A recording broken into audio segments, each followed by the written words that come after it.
Bismillahirrahmanirrahim. Assalamualaikum warahmatullahi wabarakatuh. Pada kali ini saya akan membagikan sebuah kisah tentang Abu Al-Ash bin Al-Rabi. Abu Al-Ash berbicara kepadaku dan ia membenarkanku. Ia berjanji kepadaku dan ia menepatinya untukku. Muhammad Rasulullah. Abu Al-Ash bin Al-Rabi adalah seorang dari suku Al-Absyami yang berafiliasi ke suku Quraisy. Dia adalah seorang pemuda yang bagus posturnya dan membuat iri orang yang melihatnya. Kenikmatan hidup telah datang pada dirinya dan ia juga memiliki garis keturunan yang mulia. Maka ia menjadi idola bagi para penunggang kuda bangsa Arab karena ia memiliki semua faktor yang dapat dijadikan kebanggaan dirinya. Dia juga memiliki ciri-ciri manusia yang punya harga diri dan berkomitmen serta orang yang mempunyai semua peninggalan leluhurnya. Abu Al-Ash telah mewariskan hobi dagang Quraisy pada dirinya sehingga selalu melakukan ekspedisi pada waktu musim dingin dan musim panas. Kafilahnya tidak pernah berhenti melakukan perjalanan pulang pergi Mekah Syam. Kafilah yang ia miliki terdiri dari 100 unta dan 200 orang. Banyak manusia yang menyerahkan harta mereka untuk ia perdagangkan bersama dengan harta yang ia miliki. Mereka begitu percaya kepadanya karena mereka sudah mengetahui kecerdasan, kejujuran dan sifat amanahnya.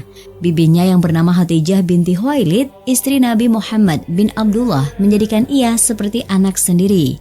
Khadijah menempatkan Abu Al-Ash di hati dan rumahnya, sebuah tempat yang terhormat yang dipenuhi dengan rasa cinta dan penerimaan.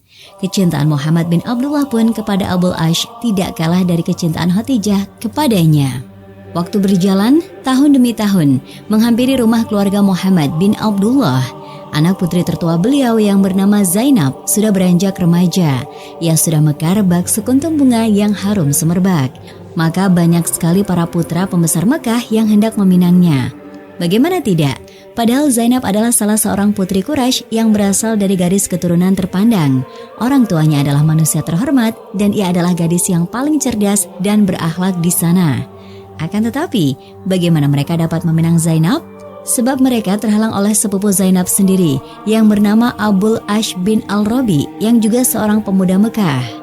Hanya beberapa tahun setelah Zainab binti Muhammad dinikahkan dengan Abu Al-Ash, maka terbitlah cahaya ilahi yang begitu mulia di dataran Mekah.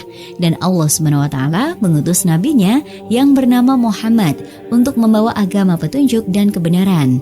Allah juga memerintahkan beliau untuk memberikan peringatan kepada keluarganya yang terdekat. Maka mereka yang pertama kali beriman kepada beliau adalah istrinya Khadijah binti Khuwailid, para putrinya yang bernama Zainab, Ruqayyah, Ummu Kulsum, dan Fatimah. Meskipun pada saat itu Fatimah masih berusia belia. Akan tetapi menantu beliau Abu Al-Ash enggan untuk meninggalkan agama leluhurnya dan menolak untuk masuk Islam sebagaimana dilakukan oleh istrinya. Meskipun Abu Al-Ash amat mencintai istrinya dan memberikan seluruh hatinya untuk Zainab. Begitu pertentangan antara Rasulullah SAW dan Quraisy semakin sengit, maka sebagian mereka ada yang berkata, "Payah kalian akan dapat membuat Muhammad galau karena kalian pernah menikahkan putra kalian dengan salah satu putrinya. Kalau kalian kembalikan putri tersebut kepadanya, pasti ia akan kerepotan mengurusi mereka." Maka Quraisy yang lain menjawab, "Alangkah bagusnya pendapatmu."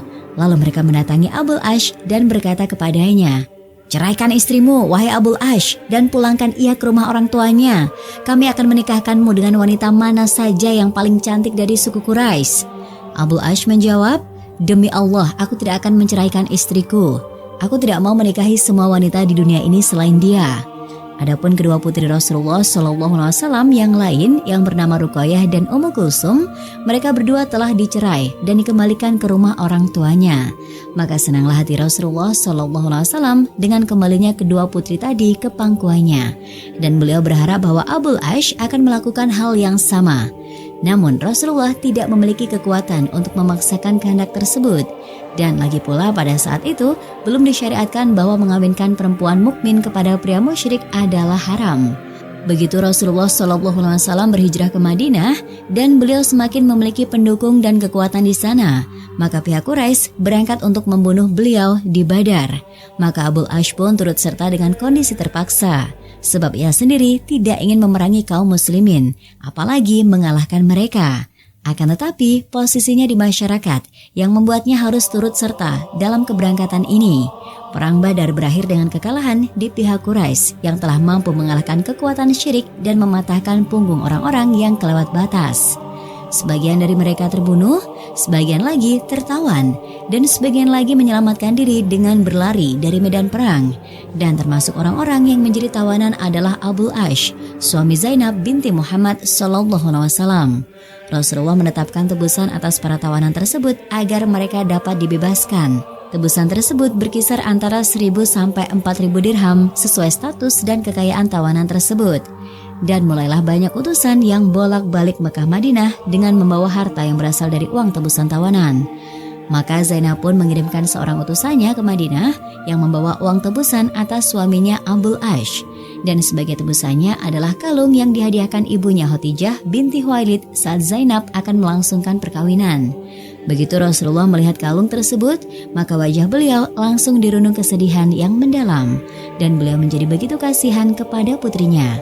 Lalu Rasulullah melihat ke arah para sahabatnya dan bersabda, Zainab telah mengirimkan harta ini untuk menebus Abul Ash. Jika kalian berkenan untuk membebaskan tawanan ini baginya dan mengembalikan hartanya, maka lakukanlah.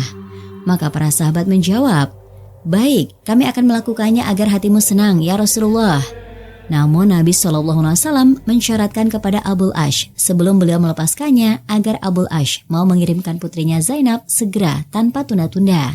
Begitu Abul Ash tiba di Mekah, ia langsung segera menepati janjinya. Ia langsung memerintahkan istrinya untuk bersiap-siap pergi.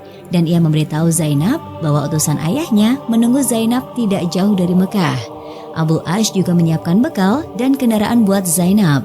Dan ia mengutus saudaranya yang bernama Amr bin Al-Rabi untuk mendampingi Zainab dan menyerahkannya secara langsung kepada para utusan tadi. Amr bin Robi sudah menyandangkan busur panahnya dan ia pun tidak lupa membawa sekantung penuh anak panah. Dan ia menempatkan Zainab dalam haudaj. Dan Amr berangkat bersama Zainab dari Mekah dengan terang-terangan di siang hari dan disaksikan oleh para penduduk Quraisy. Maka para penduduk Quraisy pun menjadi berang melihatnya. Mereka pun segera menyusul keduanya sehingga tidak terlalu jauh lagi. Mereka telah membuat Zainab menjadi takut dan cemas. Di saat itu Amr mulai menyiapkan busur panahnya dan menghamburkan anak panahnya di hadapannya. Ia berkata, demi Allah tidak ada orang yang bisa mendekatinya kecuali akan terkena sebuah anak panah ini di lehernya.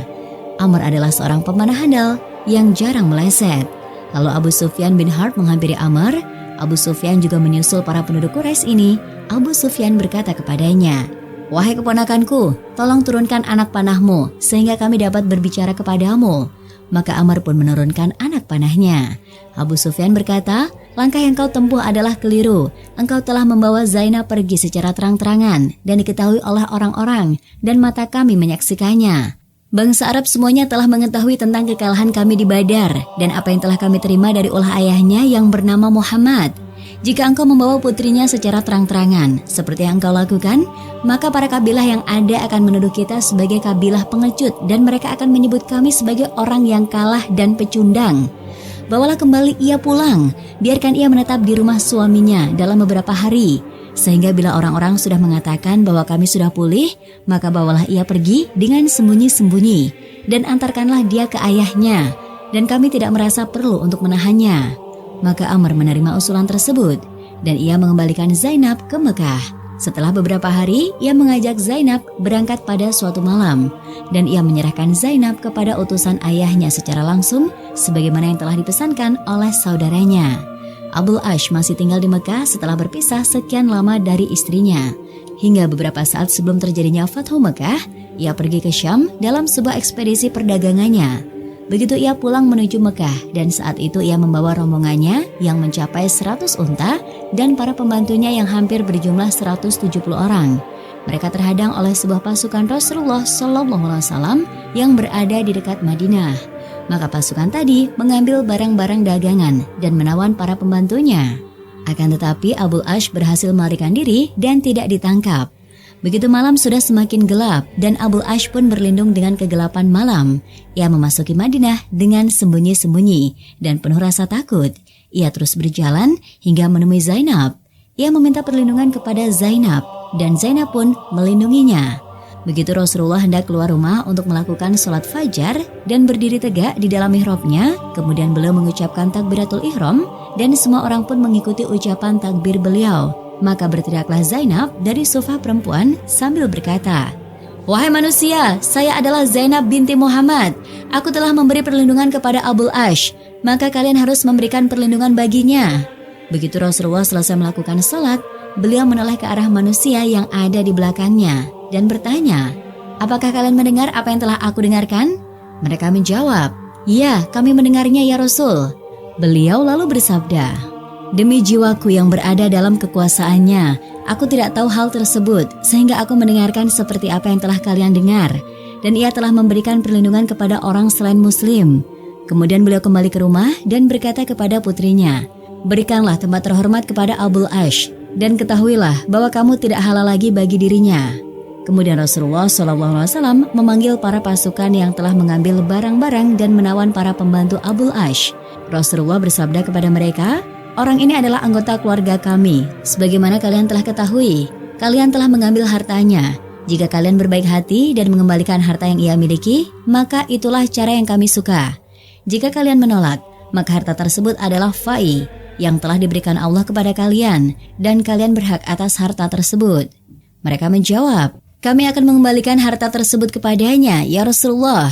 Begitu Abul Ash datang untuk mengambil kembali hartanya, para pasukan tadi berkata kepadanya, "Ya Abul Ash, engkau memiliki kedudukan yang mulia dalam suku Quraisy.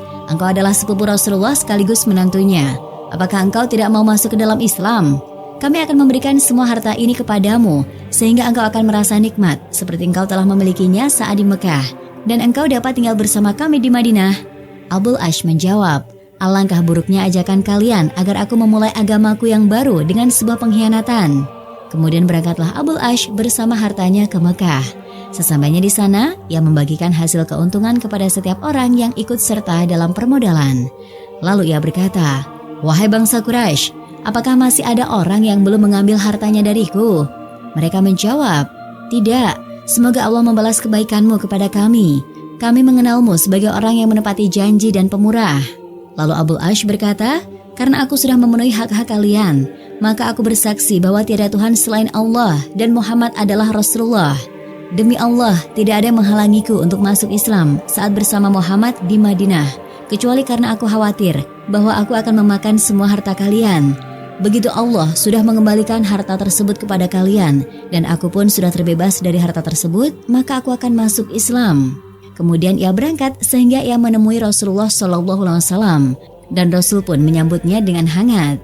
Rasul juga mengembalikan istrinya kepadanya, dan Rasulullah bersabda tentang dirinya, "Dia telah berbicara denganku, lalu ia mempercayaiku. Ia telah berjanji kepadaku, dan kini ia telah menepatinya untukku." Dan demikianlah kisah kali ini, semoga bisa bermanfaat bagi kita semua. Amin, Allahumma amin. Sekian, wassalamualaikum warahmatullahi wabarakatuh.